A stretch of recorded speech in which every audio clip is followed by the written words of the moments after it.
We had Occupy in Charlotte, Occupy movement in Charlotte, and honestly, I signed the petition, but I haven't. I haven't. I'm a slacktivist on that regard. But the reason why there's a line from Lupe Fiasco, who's a Muslim hip hop artist. He's really popular. He has a song called "Around My Way," and there's a line in the song where he says that, and he actually says a bad word, but and I'm not going to say that bad word. But he says a bunch of MFers in jail is not effective. That's what he said. And MFers in what? In jail. Okay. Is not effective. Okay.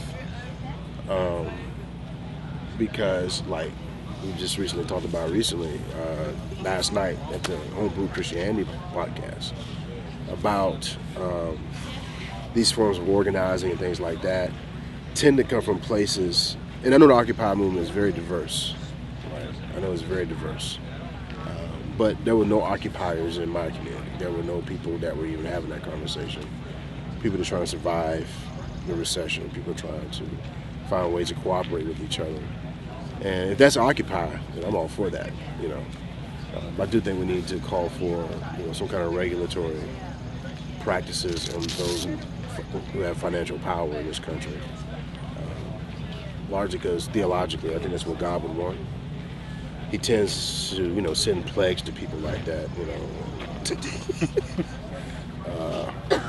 really bad things happen to people with a lot of power in the Bible. Mm-hmm. So, I don't know. Story. You got a story? Huh? Yeah. So I had the opportunity to go to New York City in December, and before or after the eviction? Was that like right after? Before. Oh, right yeah, before? Yeah. And so still in Zuccotti Park, mm-hmm. and got to go down there, and it just happened to be the launch of Elder Sunday, where all of the civil rights activists and leaders of the 20th century were literally passing the torch to the civil rights activists and leaders of the 21st century. And they literally had torches, and they lit the flame and passed it. And Nelson and Joyce Johnson, who were here, part of the Greensboro Truth and Reconciliation Commission, were there. Just amazing group of leaders who were there, and it felt like it really did feel like sort of this passing of the baton from one generation to the next, of saying, carry on the work. And I think in as much as the Occupy movement has created that space and created that sort of environment to keep moving forward with all of these agendas, the sort of plurality of different agendas around different issues. I think it's been a really exciting and inspiring thing. So that thing you said about creating that space, that's one of those things where I immediately jump into theological hooks, because that's an example or a model that church often doesn't follow. Yeah. Where it's really, we are who are in the church, and that's our inner movement. I was telling some other person I was talking to about, there's an Occupy Nation book where he talks about the inner and the outer movements. The inner movement for him is the Occupy movement, and then there's outer movements which are supportive movements around it that intersect. And, right. But for us, it's church is the inner movement and Occupy is the outer movement. And what's the dynamic between those two? Yeah. And creating the space is one of those big spaces where they overlap. Yeah. Because there's a presence and an energy in the face to face, which I often talk about in terms of church. Yeah. That there's something there. There's something about being in the same space. Yes. That's part of the call. Yeah. And there's something interesting about occupying physical spaces. Yeah. And kind of like here at the Wild Goose Festival, to come together with people that you might not otherwise bump into, but around a shared locality and then out of that to have conversations about things that matter, about faith and justice and spirituality and beauty and art and creativity and all of that. We need to do that. We need to do that. I want to say from time to time, but regularly. Yeah. To to break us out of the monotony of our daily lives. So, anyway, good stuff. You got any thoughts on kindred things? Sure. Steve, what? Burleson. Okay. Yeah, as we were kind of talking about the Occupy movement, something came to me. I remember at one of the movements, I think it was in California, the philosopher Slavoj Žižek gets up and he gives this talk, and he tells a story about this guy who's imprisoned, and before the guy's imprisoned, he writes this letter to his comrades, and he says, okay, I'll kind of tell you how things are going to go while I'm in prison via my letters. If they're written in blue ink, then they're truth. This is what's actually going on, and if they're written in red ink, if anything's written in red ink, then it's a lie, and I mean the opposite basically of what I'm saying. So they receive this guy's first letter, and it's all in black ink, and it says basically, oh, everything's fine. They're taking good care of me here, and it goes on and on about all the good things that are happening in the prison. And at the end it says, and by the way, I ran out of red ink.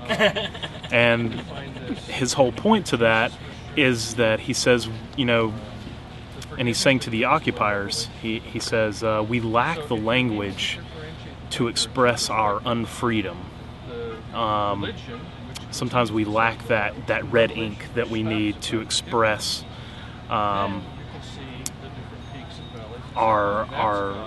lack of freedom in America, because we're inundated with these ideas that we have freedom, that everything is sort of this utopian society where you can do whatever you want as long as it happens within these parameters. But his point was to sort of tease out the fact that we, as the Occupy movement, speaks directly to that and saying, yes, there's something wrong. We can't exactly put everything into plain words, but something needs to change. Our freedoms are being eroded in some area or the other, or maybe freedom has been an illusion all along. And so, I think that's an important conversation for us to have as the church, through theology and philosophical discussions, is like, what does it mean to be free in America? What does it mean to be free as the church? And have we been caught up in a freedom that isn't free? Do we lack the language to express our unfreedom? And that really struck me about the Occupy movement and the works of Žižek. So, I hope to have more conversations in the church about that sort of stuff. So you're looking. I'm in Charlotte, North Carolina. So you're hanging out with these guys, huh? Yeah. Jeremy, all right. Jeremy. Which is to say we had Jeremy? exact representations of his likeness, and we need to lay Jesus over that. Hey, I'm down by the main stage. Where are you? Dude, I love him. He's great. I would invite you to Contrary. Say what? Hey, how y'all doing now? Hey, good. I'm not hearing There's you. have you seen there's like a couple documentaries made? Well, there's Main a documentary stage? made about him. It's called Right Žižek. by the main stage? Just off to the side? Yeah, it's good if you watched it. Yeah. That part where they go to his house. Can you Have hear me? seen that part? Where they go to his house and they open the drawers Yeah, and the cabinets in just his kitchen, and it's got clothes in it. Like, I went and doesn't saw have any. location. There's no food in the kitchen. Like, all of his clothes are packed You away in close by the main drawers in the stage? kitchen. It's just a weird dude, man. Like, just completely turning reality on its head. I just saw like a giant every right and then leather. So, What's your name? cool. Steve. Awesome. I'm Jenna. Diana. Are you guys going to your event?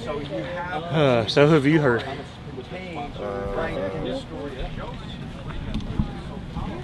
haven't heard anybody, man. I heard, Brian and Pam Williams do the opening prayer this morning, and the Bible study and everything.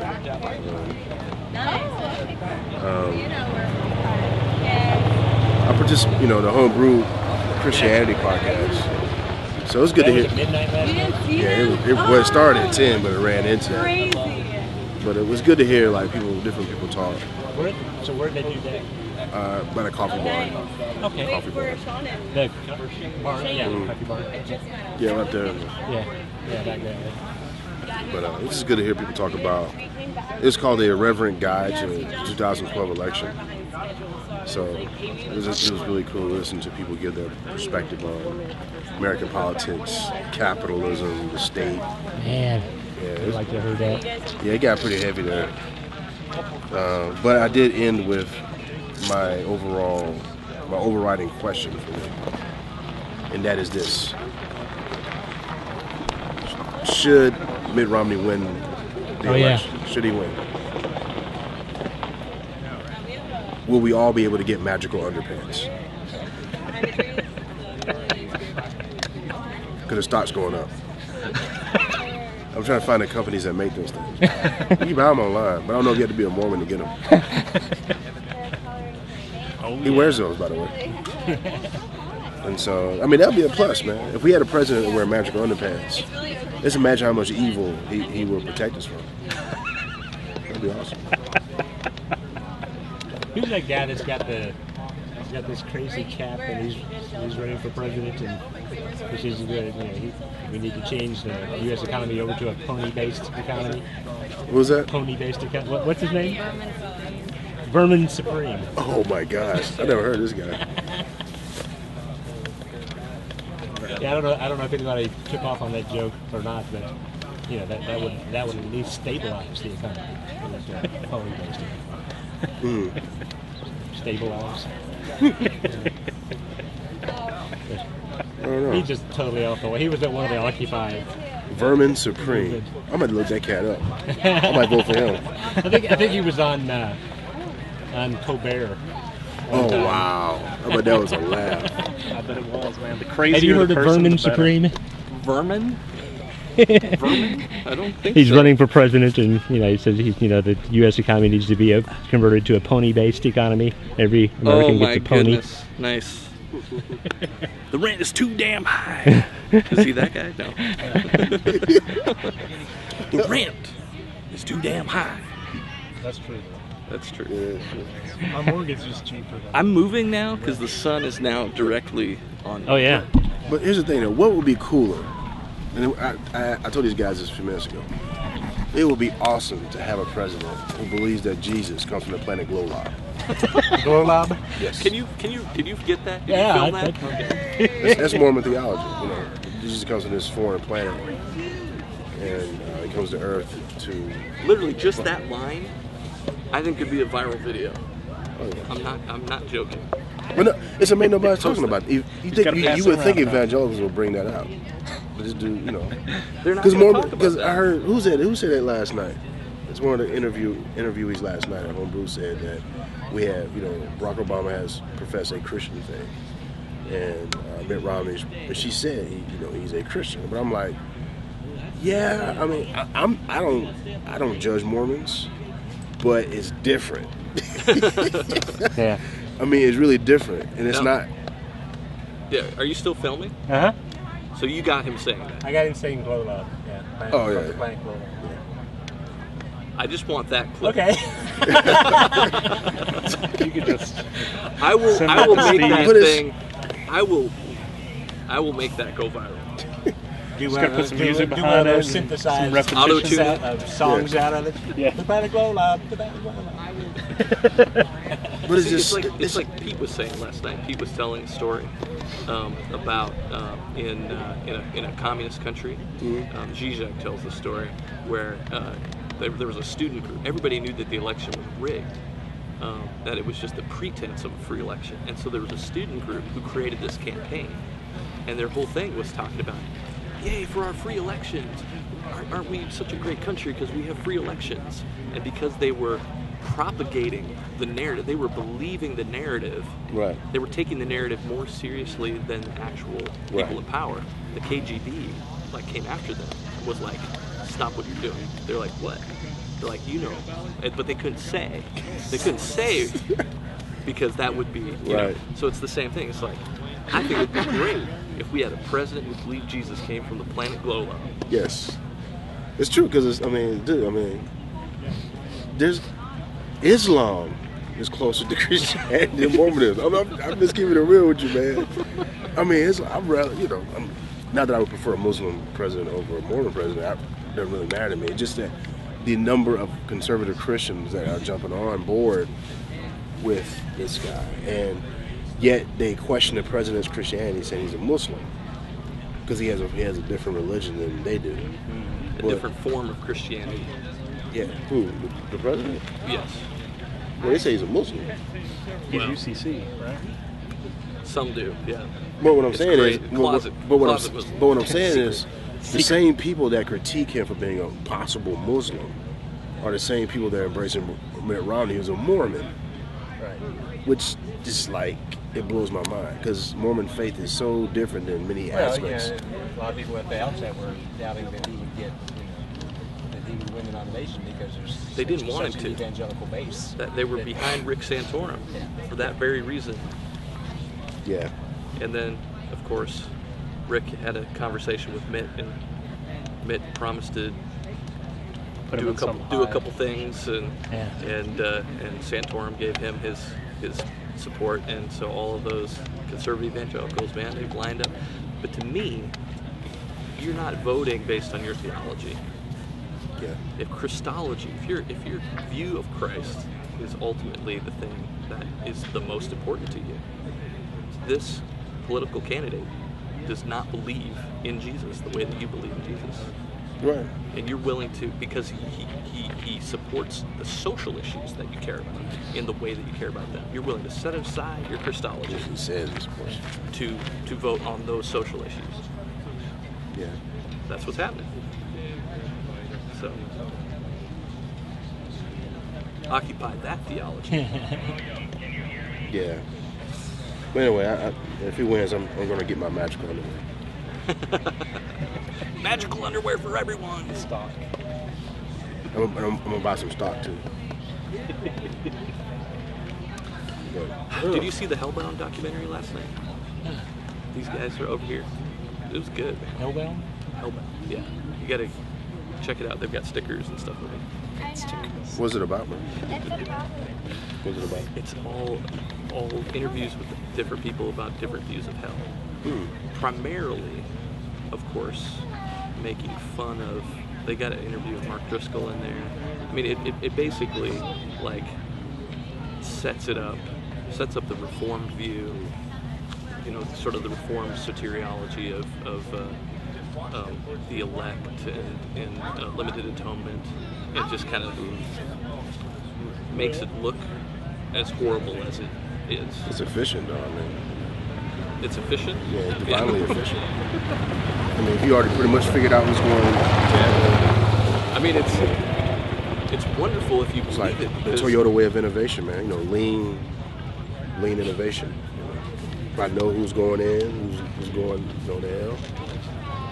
If you believe there's less anxiety on the part of God. So then you're good. That's all that matters. He's less anxious.